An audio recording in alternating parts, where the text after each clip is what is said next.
Hi, my name is Ray Naylor, and this is the next episode of how to promote your music with video on the internet. We're going to talk this time about two things. First, the Ustream software. Going to talk about the advantages and disadvantages, and also a little bit about how it's used. We're then going to talk about a service called Concert Window, which some of you may have already used or already seen on the internet. And for those of you that have a Macintosh, I have a special gift, I guess you would say, about how you can improve your streaming to the internet for your music.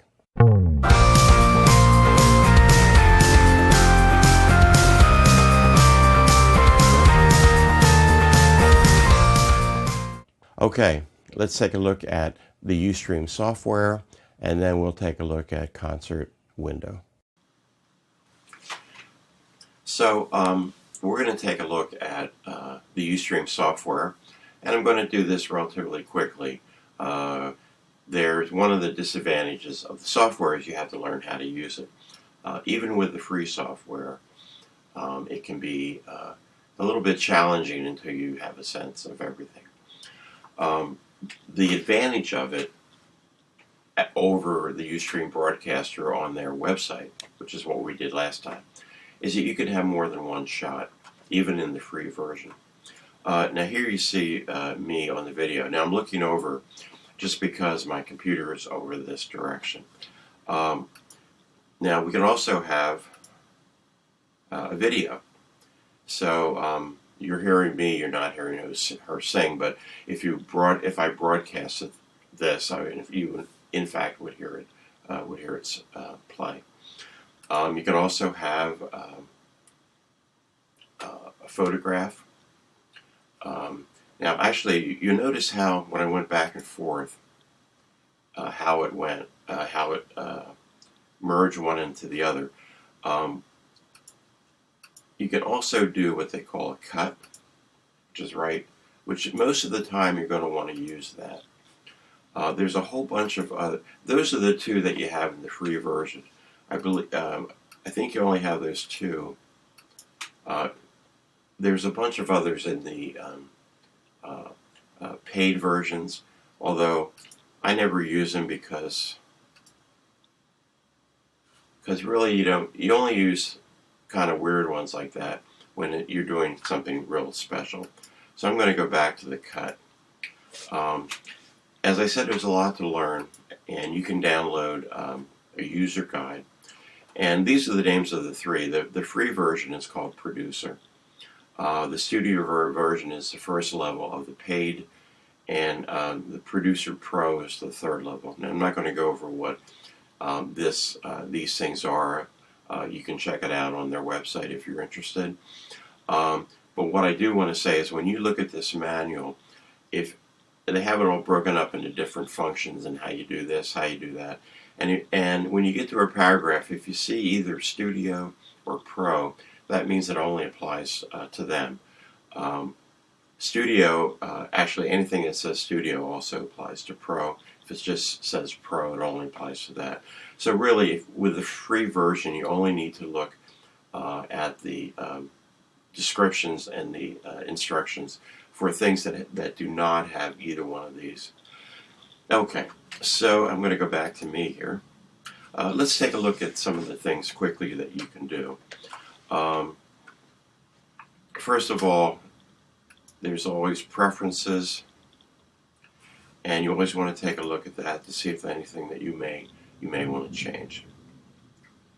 Okay, we're going to take a look at sources, and basically this will show you what to use in terms of the camera. Now I'm using a special program we're going to show you a little bit later, but normally it would have the particular cameras. This is the audio. Now I'm using my audio interface, that's why I have this clicked. These templates are only I believe, only apply to the paid versions. So, anyway, you want to make sure that you have the right video camera that you're using under sources. You want to make sure that you're having the right microphone that we talked about before. Up here you have, when you want to record, you press this, and you see a little light coming on. And when you want to record on your site, on your on the Ustream site, so people can see this at least for 30 days. You remember I said it earlier in another tutorial that Ustream now only keeps your videos up for 30 days, which will give you time to download them. You can download your own videos and then do whatever you want with it. And when you're done streaming, you hit that button again, and it goes off the air, so to speak, and you can stop recording. That's pretty much how it works. I do want to show you something else, just because I can. Now, I have the paid version, one of the paid versions of Ustream, and I'm going to use this little program. Normally you wouldn't do this, but if you have the paid version, you can use more than one camera. So there you see it. And when I did my other show live, called Artists You Should Know About, I used 2 cameras. 2 things I want to say. With this, actually with either the broadcaster, which is on their website, on the Ustream's website, or if you use Ustream Software, have someone else to help you. You really need to do that. For them to, you don't want to be switching these things back and forth. You have to have somebody to do that. Otherwise, it's going to look, well, I'm doing it here because I'm doing it by myself. But you really want to have somebody to help you. Also, if you're doing a chat and you're having other people type in, asking you questions or requesting a certain song they may know, you really want to have someone monitoring that chat, and maybe, if they have a question for you, they can write the question down and hand it to you, whatever. But I've seen some people on Concert Window, which we're going to do in a second, get closer to the camera to read the chat, and that is really not a good way to do it. It just doesn't look that good. Okay, so check out the Ustream software. I would recommend you always start with a broadcaster on their site, and then if that works well and you want to go to the software, you go to ustream.com, whatever it is, and you can download the free version. Okay, we're going to briefly take a look at Concert Window, and it's kind of cool, and we'll show you how to do it. We're going to take a look at Concert Window. This is a pretty cool site where you can have your own live concerts. So it's another way to stream. Let us start with how you sign up for it. Basically, now this, I'm already signed in, I have an account, but when you go the first time, there'll be an option up here to create an account, and it gives you the option of it'll say artist, or it'll say just somebody that just wants to take a look at this stuff, view it as programs come on. So you want to click the artist, and basically it's very easy to sign up. You put your name, you put your your email, and you put your password. You come up with a password. So once you get an account, you'll see a thing that says schedule show. So we're going to do that, and it says what time you're going to do it, a specific time. So okay, first we put the date. I'm going to put April 1st because I don't want it to do it now, and I'm going to say 6 p.m. What does it cost? You can put in pay, and let's just put in. No, let's put in. Oops, wrong way. Let's put in. A lot of people just do $1, wherever $1 is. So I'll tell you, just to make it easy, let's do $6. What's the title of the show? So let's just put get my keyboard. We'll put Ray's show. And, you know, I'm sure that you'll come up with something that's more creative than that. Continue. I don't want to do that. Skip Facebook for now. Go to Broadcaster. Okay. Now, when you're ready to go live, you're going to hit this right here. But you should always test it out, which is what I'm going to do today. And it'll ask you, will you allow them to use whatever that is. I forget what that is. And okay, please get rid of this, guys. Close. Okay. So when you, again, we're doing this, we're doing a test, as I said before. Now you'll see a number of things. First of all, as I mentioned before, you're going to want to make sure that you have the correct sources for the camera and for the audio. So here's the camera. Now I'm using a thing called eyeglasses, which is right here. And I'm going to show you, I figured out a very cool thing, which I'm going to show you a little bit later. That's why I'm using this. Otherwise, you would pick your, whatever your camera is down here. And then audio. Okay, now I'm using my audio interface. If you're using another microphone that goes directly into the computer, such as USB mic, or if you have to, you know, I don't recommend using the computer microphone, because I also do not recommend using the camera on the computer, because you can't move it around easily, whereas you can move around a camera, external webcam on a tripod, which is what I have here. Also, just to mention it, you really want to have somebody, again, as I said in the Ustream, to help you do this.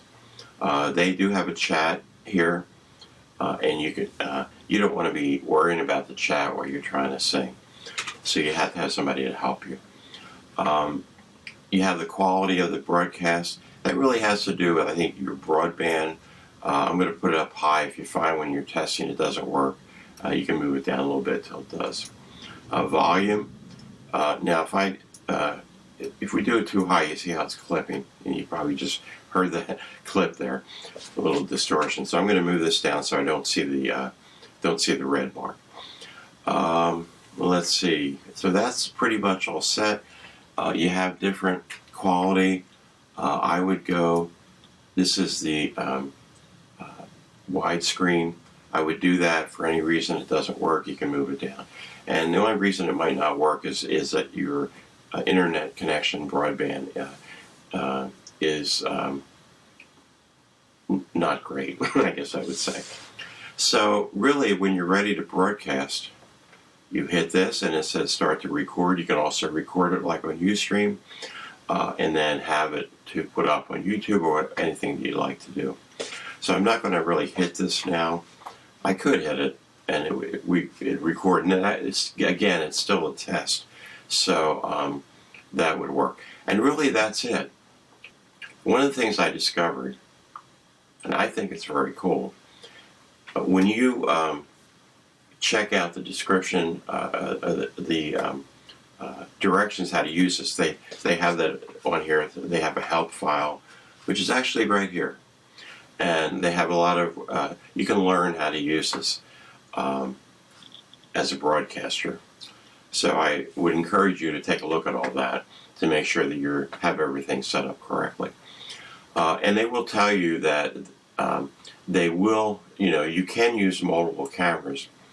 What they also say, in order to do that, you have to have what they call a switcher, which is an expensive piece of equipment, which I assume probably that none of us that are watching this are going to put out $1,000 for a switcher. I discovered two things. I discovered that you can actually, using this program, this is called eyeglasses, and I believe it's IGLASSES, and it does cost. It's not very expensive. It's $20 maybe, if that. I just forget how much it is. And you'll see that, as I said before, as the source, I'm using eyeglasses. What does this? This does a bunch of stuff. It allows you to make changes if you don't have the light right and it's too dark. You can change, for example, the brightness. And I'll put it there. You can change the temperature. If you know anything about color, certain kind of lights. Like I have daylights here, what they call daylight bulbs, and they're usually cool. But let's say that you have another type of bulb where that is a warm bulb and it looks a little orange. You can use this and you see that I get a little orange there, but you can do it the other way.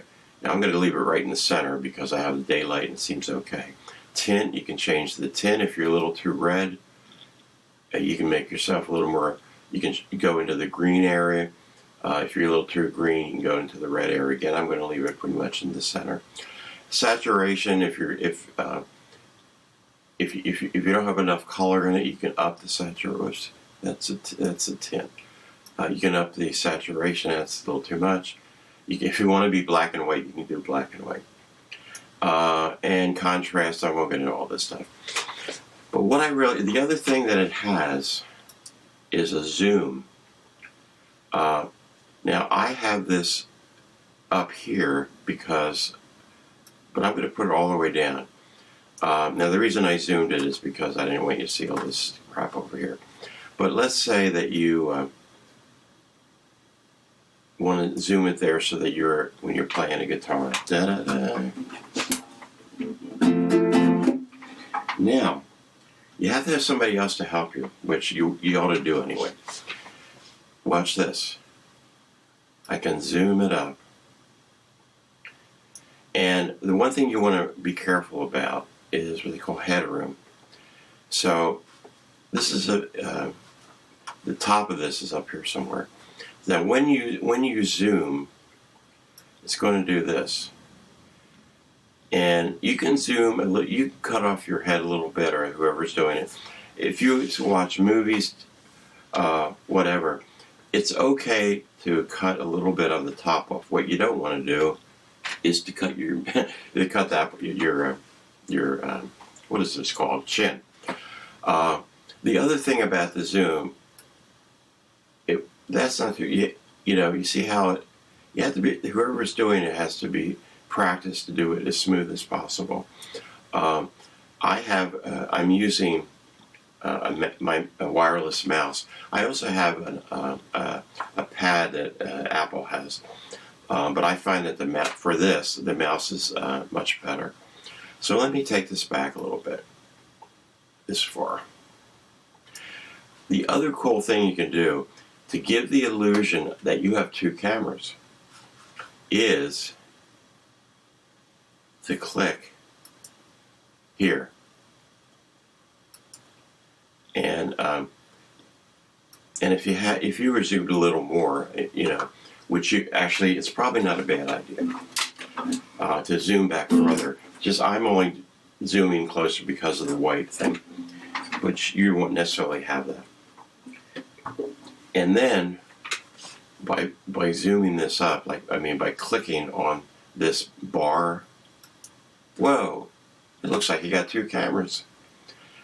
So that's a way with one camera that it looks like that you in fact have two cameras.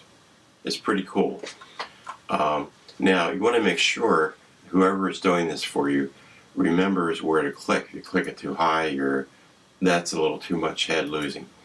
So let's say we're going to do it right here.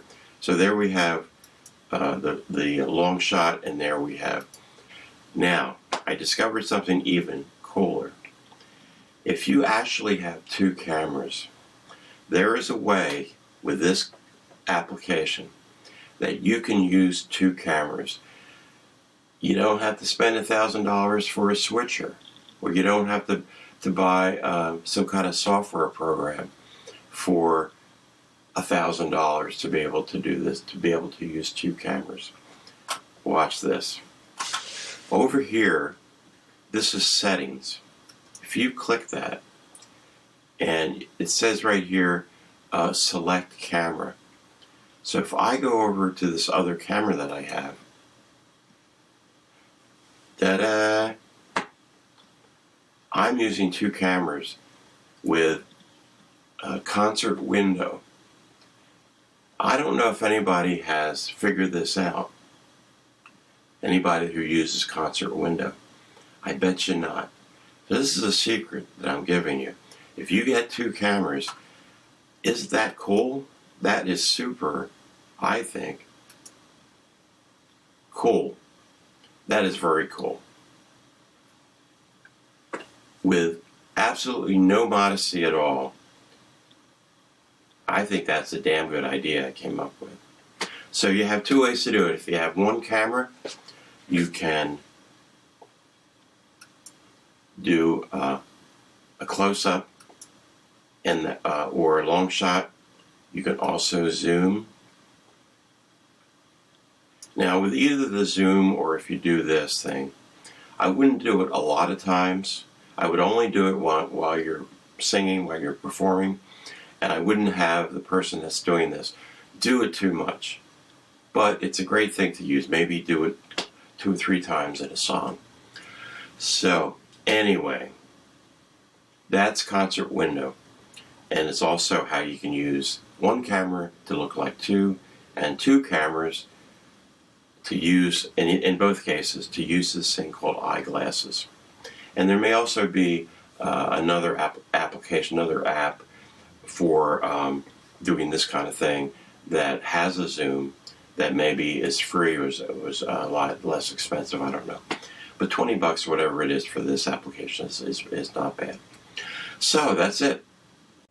Okay, so that was all about Ustream software and also about concert window.